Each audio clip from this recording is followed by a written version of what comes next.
Mesdames et messieurs, bonsoir et bienvenue dans Rencontre. On connaît leur nom, on admire leur succès, on suit leur trajectoire et leurs actualités, mais que savons-nous réellement du chemin parcouru? Derrière l'éclat des projecteurs se cachent des doutes, des sacrifices et ce courage premier qui a tout changé. Chaque semaine, à cette même heure, je vous propose d'arrêter le temps. Rencontre est une parenthèse intimiste avec ceux qui façonnent l'Afrique d'aujourd'hui. Entrepreneurs, leaders, sportifs, artistes, visionnaires, ils s'arrêtent un instant le temps d'une confidence pour nous livrer leurs vérités, leurs histoires. Et ce soir, nous partons à la rencontre d'un homme dont les racines sont profondément ancrées dans la terre du Sénégal, mais qui a choisi de forger son destin sous les cieux du royaume du Maroc. Figure de proue d'une Afrique fière de son histoire et maîtresse de son devenir, il incarne ce trait d'union vivant, cette passerelle humaine jetée entre la rigueur du conseil stratégique et la finesse de la diplomatie économique. Expert du chiffre au sein du cabinet Forbis Mazars, où il déchiffre la complexité des marchés, il revêt à la tête de la Commission Afrique et de la CGEM l'habit du bâtisseur. Au-delà du patronat marocain, il porte en lui l'ambition vibrante d'un continent qui se veut acteur de sa propre croissance. Son parcours est une ode à l'intégration, un voyage méthodique où la rigueur de l'auditeur rencontre la passion du visionnaire.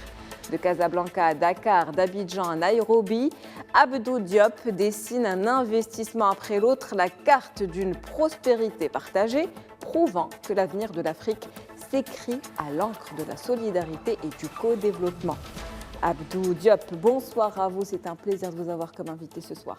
Bonsoir Myriam, quelle belle introduction et merci de m'avoir invité à cette belle parenthèse qu'on partagera avec les téléspectateurs et téléspectatrices de Midi 1 TV. Merci d'avoir accepté cette invitation à nous raconter finalement votre parcours, votre histoire. On va à votre rencontre aujourd'hui. On va commencer au tout début, en tout cas votre arrivée au Maroc. C'était dans les années 80. Pour vos études, vous étiez à Descartes avant d'intégrer l'SKE. Donc, quel a été le moment précis où vous avez compris que votre destin, finalement, se jouait dans cet entre-deux entre le Sénégal et le Maroc? Écoutez, je suis arrivé au Maroc à une période où j'étais au lycée, effectivement, par le gré des décisions parentales. Hein. Étant fils de diplomate, ayant fait un peu différents continents, l'Asie, l'Inde, l'Australie, la Malaisie, bien sûr le Sénégal. À un moment, les valises se sont posées au Maroc. Donc c'était à une période du lycée, période d'insouciance, où effectivement, au début, c'était censé justement être une période de transit, comme dans tous les pays où nous avons été. Après, par le gré des circonstances, effectivement, j'ai eu mon bac au lycée Descartes. Et notre voisin, qui était aussi un grand ami et dont les enfants sont des grands amis aujourd'hui, Moulay Ahmed Alaoui, ministre d'État de l'époque, avait suggéré à mon père que je fasse l'ISCAE dont il était le parrain, donc le concours de l'ISCAE. Et j'avais une cousine qui avait fait l'ISCAE et je savais que c'était une très bonne école. Donc c'est là où un peu le destin marocain a commencé à vraiment se tracer, puisque j'ai démarré, j'ai réussi au concours de l'ISCAE, j'ai eu la chance de faire de belles études à l'ISCAE, de très belles rencontres. Et l'aventure a commencé. L'aventure a commencé avec l'ouverture du cycle d'expertise comptable dans lequel je me suis engouffré, puisque c'était un métier que je voulais faire, un habit que je voulais porter. Et justement, c'est dans les années 92 que vous intégrez ce qui devient Forbis Mazars. Pourquoi avoir choisi la voie justement exigeante de l'audit, celle des chiffres, du marché financier? En fait, à l'époque, il faut se le rappeler, il y avait 3-4 voies qui étaient les voies royales. Hein. Il y avait la voie de la médecine, moi c'est quelque chose qui ne m'intéressait pas, la voie de l'ingénieur. À un moment, ayant fait un bac C, ça m'a un peu tenté. Mais ce qui m'intéressait le plus, c'était la voie du conseil, parce que c'est d'abord un métier où on apporte de l'expertise, hein, on apporte du savoir. D'abord, on se forge et ensuite, on apporte du savoir et on accompagne des destins. Donc, on construit, on bâtit et c'est tout moi. Donc, j'étais vraiment très porté sur le conseil et j'ai eu l'opportunité justement de pouvoir exercer ce métier dans un cabinet qui était en train de se construire. Donc, pour moi, ça me sied très bien. Et justement, à quel moment, ou plutôt quel événement vous a poussé à sortir de cette discrétion des chiffres pour vous exposer un petit peu à assumer ce rôle de président de la Commission Afrique au sein de la CGEM? En fait, il y a une trajectoire. Pour arriver à président de Commission Afrique de la CGM, il faut construire la trajectoire. Donc, comme je le disais, je suis rentré dans ce cabinet avec quelqu'un qui était très visionnaire, hein, qui a été mon mentor professionnel, qui est Feu Abdelkader Mesnaoui, qui m'a appris beaucoup de choses et qui était très engagé sur les politiques publiques. Au départ, le cabinet travaillait beaucoup sur le secteur public. Et donc, de ce début des années 90 jusqu'au début de 2000, j'ai eu la chance de travailler sur beaucoup de projets de transformation du Maroc. Et à un moment, il y a eu un déclic transformatif, c'est lorsque le président Abdoulaye Wade est arrivé au pouvoir au Sénégal et a fait une visite au Maroc. Et il m'a vu, ce Sénégalais qui était parmi une délégation marocaine qu'il rencontrait, et ça l'a intrigué.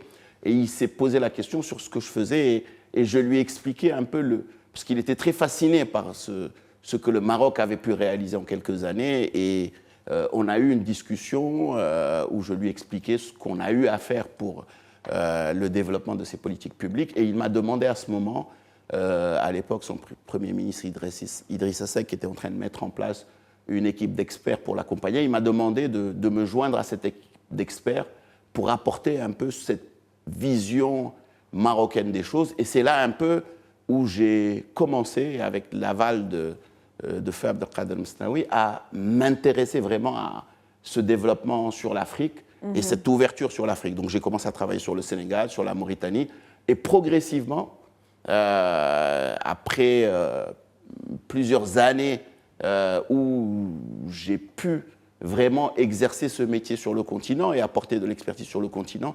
naturellement, en 2013, lorsque Myriam Ben Salah est arrivée à la tête du patronat, et on avait eu à travailler sur différents sujets sur l'Afrique. Donc, elle s'est dit, aujourd'hui, l'Afrique est un élément central au niveau de la CGM. On a besoin de quelqu'un qui connaît bien le continent. Et donc, c'est là où l'aventure de la CGM a commencé grâce à elle, qui m'a demandé de venir rejoindre ses équipes pour justement prendre la tête de cette commission Afrique. Donc, c'est un développement d'expertise sur le continent qui progressivement m'a légitimé sur la matière et qui fait que je suis arrivé à la CGM, à cette commission Afrique où je suis depuis une douzaine d'années. En tout cas, on a l'impression que toute cette trajectoire, que tous vos choix de vie, finalement, se sont faits très naturellement. De manière, ils sont imbriqués les uns avec les autres et chaque événement induit le suivant et ça a fait la personne que vous êtes aujourd'hui. Très naturellement, mais c'est un ensemble de circonstances. Je veux dire, si à l'époque de mon bac, mon père était à Londres ou à Washington, peut-être que la trajectoire aurait été différente. Si à la fin de mon cursus du cycle normal de l'ISCAE, il n'y avait pas eu le lancement de ce cycle d'expertise, peut-être que j'aurais volé ailleurs. Si je n'avais pas cette liberté d'action et je n'ai pas croisé le chemin de Feu Abdelkader Mesnaoui qui avait cette rencontre avec Forbis Mazar et lancé cette dynamique internationale, peut-être que la trajectoire aurait été différente. Donc il y a effectivement un alignement de planètes qui ont permis, avec la trajectoire, d'arriver là où nous sommes. Et souvent, c'est le cas, hein, c'est des rencontres, c'est des alignements de moments qui font que la trajectoire se construit. Et justement, quels sont les points d'inflexion de votre parcours qui finalement font de vous la personne que vous êtes aujourd'hui, l'homme que vous êtes aujourd'hui? Il y a plusieurs points d'inflexion. Hein. Je pense qu'il y a des moments qui sont marquants. Je pense que l'un des premiers moments que j'aime bien citer, c'est que j'ai eu la chance d'avoir grandi en Inde, hein, donc d'avoir baigné en Asie dans ma tendre enfance. Et avoir grandi en Inde ont beaucoup forgé ma personnalité, parce que quand à cet âge-là, entre 4 ans et 11 ans, vous avez la chance de croiser le chemin, de rencontrer régulièrement Mère Teresa ou de rencontrer Indira Gandhi, ça vous forge. Et ça, je pense que ça a beaucoup travaillé sur la personne que je suis aujourd'hui. Donc c'est un fondement.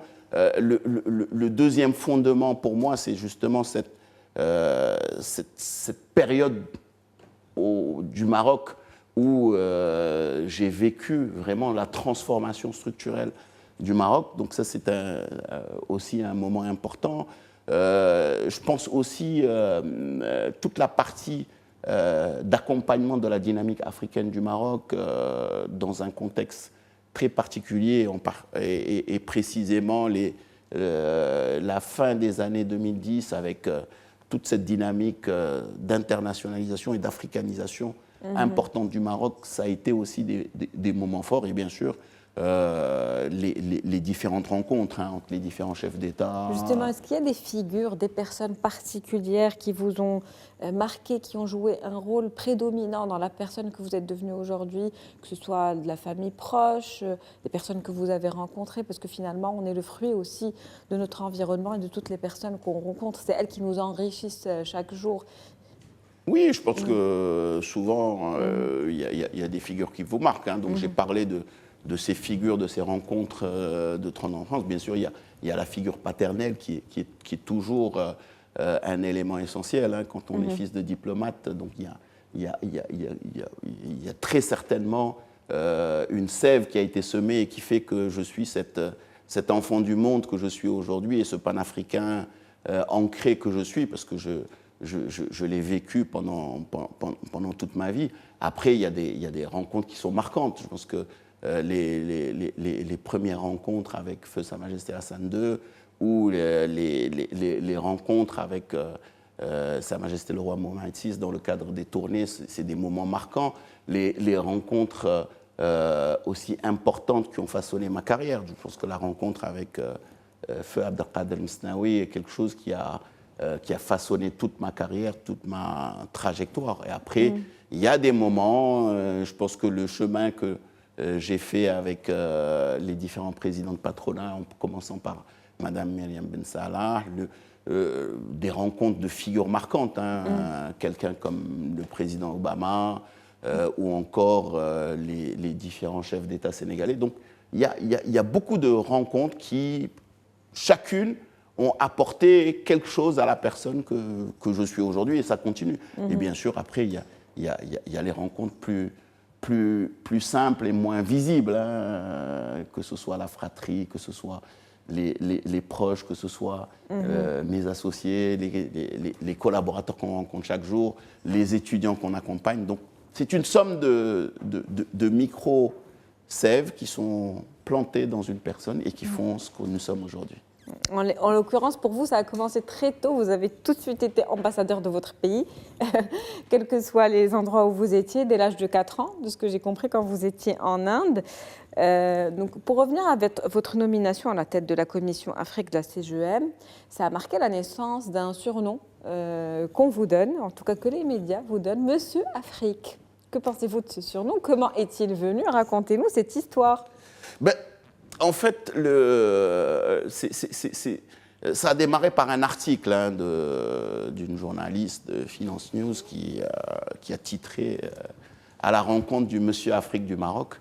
Et de là-bas, effectivement,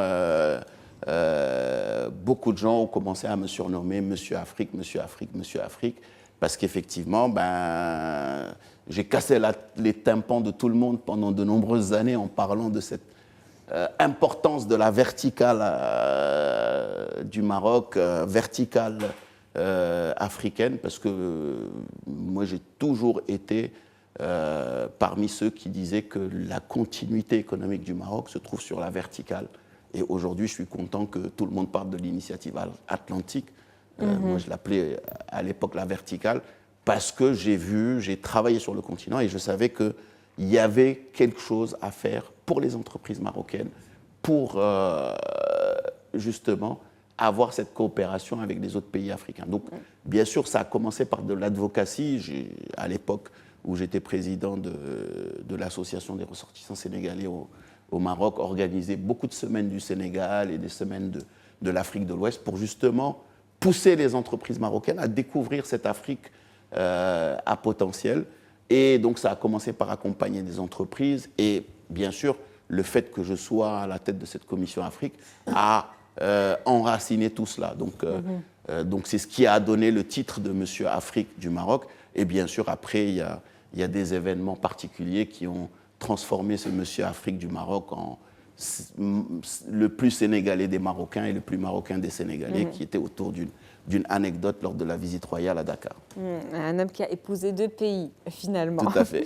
Vous le disiez tout à l'heure, vous avez accompagné Sa Majesté le roi Mohammed VI dans ses tournées africaines. Comment ces moments de diplomatie de haut niveau, j'ai envie de vous demander, ont agi comme un accélérateur de votre propre vision de l'Afrique ?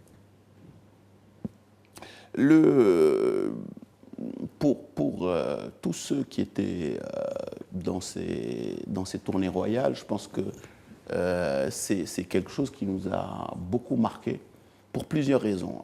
D'abord, la première raison, c'est qu'on était sur le terrain en train de voir vraiment en live la mise en œuvre de la vision royale pour l'Afrique.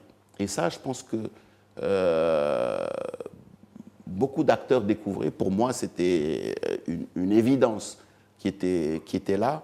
Et ça a permis de renforcer vraiment cette vision de l'importance que l'Afrique fasse confiance en l'Afrique. Donc ça, c'est quelque chose qui était extrêmement important. Donc là, le premier. Le deuxième élément, c'est que ça m'a permis, en tout cas, à travers cette dynamique, de pouvoir mieux appréhender un certain nombre de pays et ce que nous pouvions faire ensemble avec ces pays, puisque, il faut le dire, c'est vrai que mon champ d'intervention moi-même était très concentré sur l'Afrique de l'Ouest, l'Afrique centrale et l'Afrique australe, et progressivement on est allé vers l'Afrique de l'Est, donc ça a ouvert de nombreux horizons. Bien sûr, ça a permis aussi de rencontrer beaucoup de hautes personnalités dans ces régions, et ça a permis aussi de pouvoir voir le souverain à l'œuvre en toute simplicité dans ces différents pays, à la rencontre des populations. Et ça, je pense que aussi, ça m'a beaucoup marqué sur cette importance de l'humain, malgré le fait que nous soyons dans une dynamique très protocolaire, mais comment justement le souverain dans ces pays va au-delà du protocole pour aller à la rencontre des populations, à la rencontre des acteurs des pays. Donc je pense que, en tout cas pour moi, ça a été quelque chose de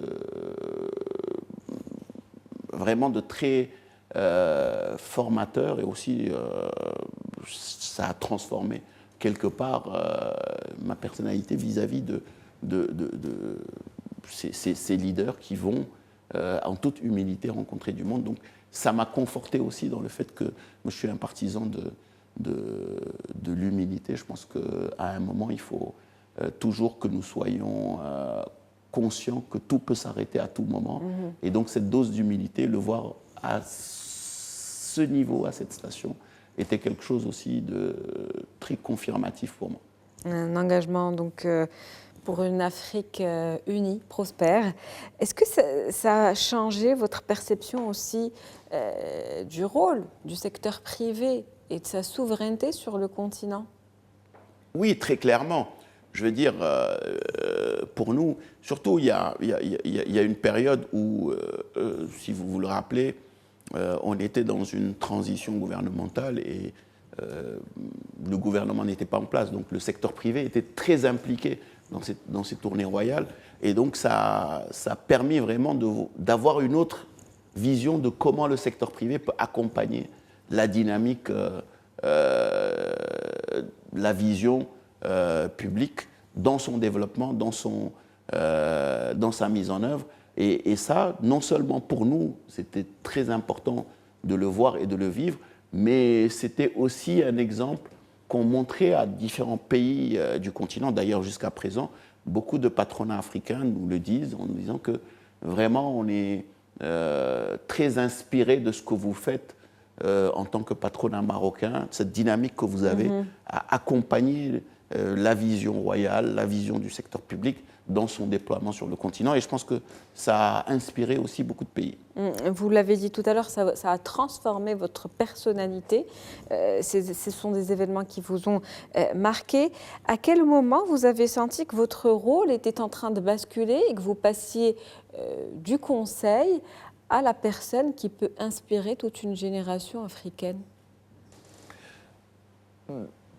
Comme j'ai tendance à le dire, je le dis toujours aux jeunes. Génération d'entrepreneurs africains, pour rester sur le volet économique. Tout à fait. Dans la trajectoire, il y a des périodes où on se construit, où on se forge, où on développe son expertise. Et après, il y a une période où, une fois qu'on a assis son expertise, on est dans le give back, on est dans l'inspiration. Et je pense que c'est important lorsque on a réalisé un certain nombre de choses, lorsqu'on a accès à un certain nombre de stations, lorsqu'on a une légitimité sur un certain nombre de sujets, de pouvoir partager, inspirer, essayer de se positionner en rôle modèle, parce qu'il est important que à la fois la jeunesse et les entrepreneurs puissent se dire que c'est possible. Je pense que je le dis souvent, j'ai démarré dans une organisation en tant que stagiaire. Aujourd'hui, je suis membre du board mondial. Ça ne s'est pas fait par hasard, c'est du travail. Et c'est important de montrer aux gens que ça peut se faire. Je dirige un cabinet de premier plan au Maroc, je suis sénégalais. C'est important de montrer que ça peut se faire. Je suis sénégalais et pourtant je suis membre du bureau du patronat marocain et président de la commission Afrique. Et il faut montrer que ça peut se faire. C'est une question de travail, de sérieux et aussi de gagner de la légitimité sur un domaine où on s'est investi, on a développé de l'expertise. Après, il est important, une fois qu'on a ces positions, qu'on puisse le partager pour inspirer des jeunes. Parce qu'une hirondelle ne peut pas faire le printemps. Il faut pouvoir semer la sève pour que d'autres prennent le relais. Et aujourd'hui, sur l'Afrique, personne ne viendra développer ce continent pour nous. C'est les Africains qui développeront le continent. Donc il faut que nous soyons convaincus qu'on peut le faire, qu'en nous mettant au travail, en nous retroussant les manches, on va arriver à développer ce continent. Et ce que le Maroc a fait durant ces dernières années, et je suis content que durant cette période de la CAN, autant de personnes découvrent de manière très positive le Maroc, il est important que les autres pays africains puissent se dire, écoutez les amis, c'est fait en Afrique, par des Africains, pour des Africains, pourquoi on ne pourrait pas le faire dans d'autres pays? Pourquoi on ne pourrait pas réussir ce que le Maroc a réussi?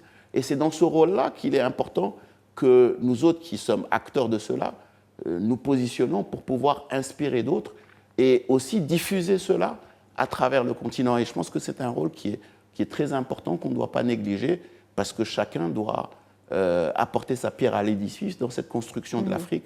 Et c'est que les enfants de l'Afrique qui le feront. Une Afrique qui doit prendre son destin en main et qui est la seule à pouvoir se connaître et connaître ses besoins.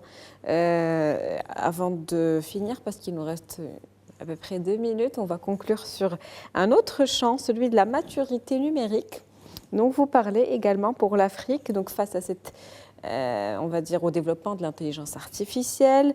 Comment le patronat marocain accompagne aujourd'hui ses partenaires pour éviter justement que cette Afrique, que ce continent africain ne soit qu'un simple consommateur de données, mais plutôt un producteur aussi souverain de données, de solutions numériques?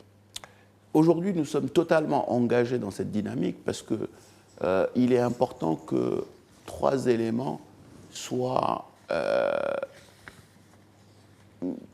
totalement pris en main par l'Afrique dans le cadre de cette souveraineté. Le premier élément, c'est la souveraineté de la donnée. Aujourd'hui, effectivement, il est essentiel que nous puissions avoir notre souveraineté de données, avoir des data centers qui permettent de garder la donnée sur le continent. Et ça, c'est extrêmement important et nous y travaillons. Et un certain de nos membres qui sont très engagés là-dedans.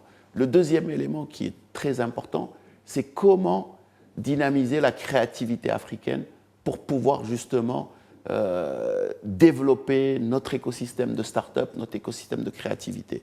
Et je ne vais pas trahir les secrets, mais le CGM est en train de travailler sur un centre d'incubateur qui est extrêmement important, qu'on va annoncer prochainement et qui va être vraiment un projet phare pour porter l'innovation, pour accompagner l'innovation. Et le troisième, c'est le sujet de l'intelligence artificielle. Aujourd'hui, vraiment, on est en train de travailler pour sensibiliser tous nos membres sur l'importance de l'intégration de l'intelligence artificielle, de l'anticipation dans nos dynamiques, que ce soit industrielles, que ce soit des services, pour ne pas rater le train de l'intelligence artificielle. Et ces trois sujets, pour nous, sont essentiels et font partie des sujets centraux de ce mandat et qu'on va transmettre également au prochain mandat, parce qu'il en va de la souveraineté de l'Afrique et d'abord de la souveraineté du Maroc sur la question numérique. C'est un enjeu majeur aujourd'hui pour l'avenir, justement. Merci à vous, Abdou Diop, d'avoir été mon invité ce soir. C'était un plaisir d'aller à votre rencontre. C'est toujours un bonheur d'être sur vos antennes. Merci à vous. Toujours un plaisir de vous recevoir et c'était un réel plaisir de vous faire découvrir à nos chers téléspectateurs. Merci. C'est la fin de Rencontre. On se retrouve la semaine prochaine, même date, donc même heure, même jour, même heure plutôt.